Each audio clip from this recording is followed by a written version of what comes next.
चुनाव होना है, उस चुनाव का मीटिंग निकाल दिया उन्होंने अखबार में और मीडिया के द्वारा प्रचार किया है। हमारी पार्टी ने महागठबंधन की उम्मीदवार के तौर पर श्रीमती रेखा कुमारी उर्फ रेखा गुप्ता को उम्मीदवार बनाया था।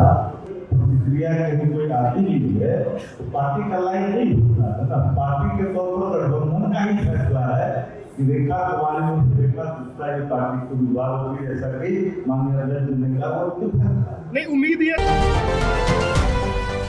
नमस्कार, मेरा नाम है अभिमन्यु कुमार। आप देखना शुरू कर दिए हैं स्वराज पोस्ट। देखिए, बांकीपुर विधानसभा का उपचुनाव की घोषणा होते ही अब पार्टियां कमर कस ली है चुनाव मैदान में आने के लिए। आपको बता दें, हर पार्टी अपने तरीके से अपने उम्मीदवार उतार रही है। आपको बता दें, बीते दिन आप देखे होंगे प्रशांत किशोर का नाम का ऐलान हुआ जन स्वराज पार्टी से, और अब जो है राष्ट्रीय जनता दल की तरफ से रेखा गुप्ता का नाम का ऐलान आज हुआ। और उसके बाद देखिए, लगातार जो अब सवाल लोग की जहन में ये चल रहा है कि आखिर जब महागठबंधन को उम्मीदवार है तो कांग्रेस पार्टी क्यों नहीं थी, और तमाम जो गठबंधन की पार्टियां, इंडिया गठबंधन की वो पार्टियां प्रेस कॉन्फ्रेंस में साझा उम्मीदवार को क्यों नहीं उतारा गया। ये सवाल पर क्या कुछ कहते नजर आ रहे हैं मंगनीलाल मंडल, उनकी बात को पहले सुनिए। तो पटना जिला में, पटना नगर में बांकीपुर विधानसभा है, तो बांकीपुर विधानसभा से नवीन भाई बीजेपी अक्सर जानते इस बात को, तो चले गए दिल्ली की राजनीति में। तो उन्होंने त्याग पत्र दिया राज्यसभा में जाने के पश्चात, और ये पद खाली हो गया, सीट खाली हो गई। इलेक्शन कमीशन ने 2-3 दिन पहले निकाला, तो चुनाव होना है, उस चुनाव का मीटिंग निकाल दिया उन्होंने अखबार में और मीडिया के द्वारा प्रचार किया है। हमारी पार्टी ने निर्णय किया है कि यहाँ से हमारी पार्टी की उम्मीदवार श्रीमती रेखा कुमारी होगी, क्योंकि जो बिहार विधानसभा आम निर्वाचन 2025 में हुआ था, उसमें हमारी पार्टी ने महागठबंधन की उम्मीदवार के तौर पर श्रीमती रेखा कुमारी उर्फ रेखा गुप्ता को उम्मीदवार बनाया था, और करीब 43,000 वोट उनको आया था और सेकेंड किया था। तो पार्टी ने फिर फैसला लिया कि हम उन्हीं को उम्मीदवार बनाएंगे।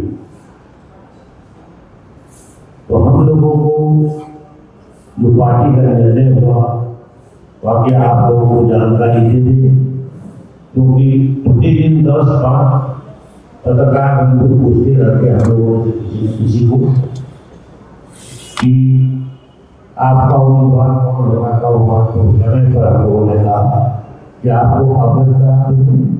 तो आज 6 तारीख को पहला दिन है नॉमिनेशन का, पहला दिन है ना, 13 तक है, तो हम लोग से भी चर्चा है कि उम्मीदवारी हो सकती है। कांग्रेस से हमारी ऐसी, कांग्रेस से कोई ऐसी बात नहीं है, महागठबंधन से हटने का या महागठबंधन से अलग हटने को उम्मीदवार, ऐसी कोई बात नहीं है। हम लोग एक है, एक रहेगा।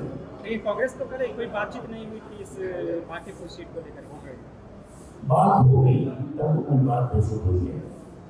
नेता भी नहीं है कांग्रेस के, अभी मुश्किल है।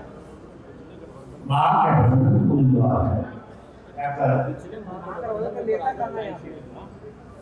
माननीय अध्यक्ष ने स्पष्ट कर दिया, सीट खाली होने के बाद पिछले बार राजद लड़ा और लगभग 50,000 होता है।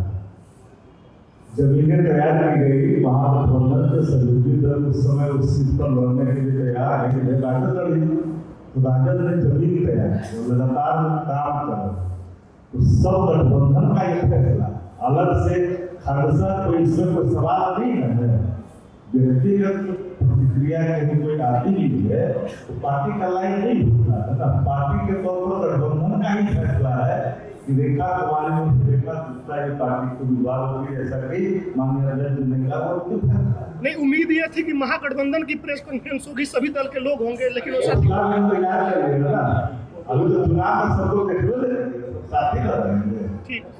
देखिए, आपने सुना सीधे तौर पर शक्ति सिंह यादव और मंगल मंडल सीधे तौर पर कहते नजर आते हैं कि देखिए हमने जमीन तैयार की है, पिछले बार हमने चुनाव लड़े 50,000 से ज्यादा वोट हमारे आए थे और अब जो है हमने जमीन तैयार की है और अब जो है अगले उम्मीदवार जो हमारे हैं रेखा गुप्ता जी उस बार चुनाव जीतेंगे। इनकी बात पर आप क्या सोचते हैं? अपनी राय जरूर कमेंट के माध्यम से। बाकी आपको शुक्रिया, धन्यवाद। गोल, जहां 28 वर्षों के सफर में 18,000 से भी अधिक छात्रों ने डॉक्टर एवं इंजीनियर बनकर सफलता की ऊंची उड़ान भरे है, जहां साधारण छात्र भी बिहार एवं झारखंड टॉपर बनकर बड़ा इतिहास बना रहे हैं।